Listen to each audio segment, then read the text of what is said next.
সাবেক রাষ্ট্রপতি হিসাবে তিনি আইন অনুযায়ী যা সুযোগ পাবেন সেটা অবশ্যই পাবেন এবং তার প্রোটেকশনের জন্য এসএসএফ পিজিআর সহ এটা 6 মাসের একটা বিধান আছে, সেটা 6 মাসের তিনি তাদের সুযোগ পাবেন, মানে প্রোটেকশনের সুযোগ পাবেন।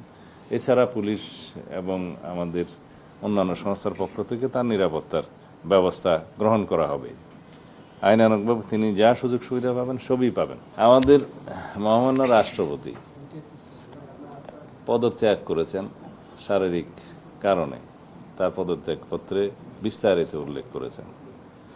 সেটার বিধান আছে সংবিধানে, তিনি পদত্যাগ করতে চাইলে করতে পারেন এবং সেটি মাননীয় স্পিকারের কাছে করার বিধান সাংবিধানিকভাবে সেখানে করেছেন, তিনি অ্যাকসেপ্ট করেছেন এবং এখন রাষ্ট্রপতির দায়িত্বভার অস্থায়ীভাবে মাননীয় স্পিকার গ্রহণ করেছেন।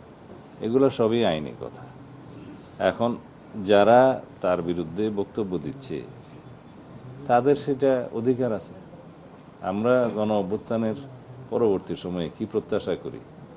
রাজনৈতিকভাবে মানুষের কথা বলার স্বাধীনতা থাকবে, প্রতিবাদ করার স্বাধীনতা থাকবে, সেটা আছে। বিভিন্ন রাজনৈতিক দল, বিরোধী দলের পক্ষ থেকে এনসিপি এবং অন্যান্যরা তার বিরুদ্ধে কিছু অভিযোগ উত্থাপন করছে, সেটা করতে পারে, কিন্তু আমরা আমলে নেওয়ার মতো কোনো বক্তব্য ওখানে নাই।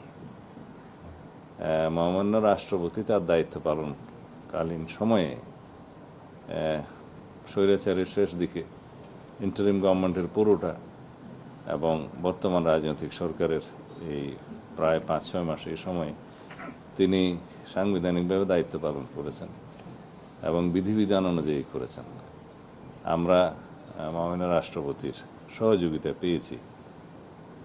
এখন সেই সময়টায় সংবিধান অনুসারে তিনি প্রিভিলেজড এবং ইমিউনিটি আছে তার, ফৌজদারি অপরাধ ইত্যাদির বিষয়ে কোনো আদালতে মামলা করা যায় না। এর বহির্ভূত কোনো সময়ে যদি কোনো বক্তব্য কেউ দিয়ে থাকে সেটা তাদের স্বাধীনতা আছে, দিতে পারবে। তবে আমরা আমলে নেওয়ার মতো কোনো বিষয় এখানে দেখিনি।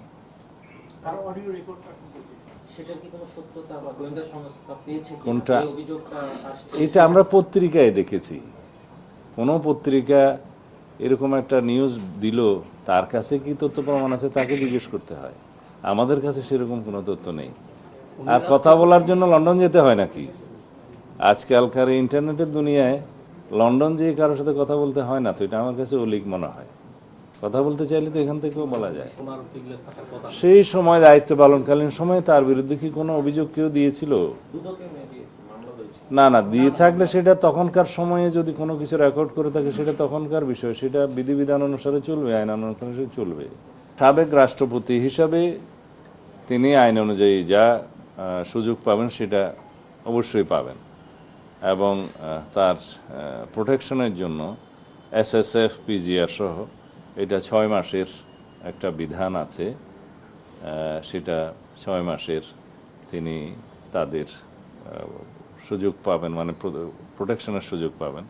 এছাড়া পুলিশ এবং আমাদের অন্যান্য সংস্থার পক্ষ থেকে তার নিরাপত্তার ব্যবস্থা গ্রহণ করা হবে। আইনানুগভাবে তিনি যা সুযোগ সুবিধা পাবেন সবই পাবেন।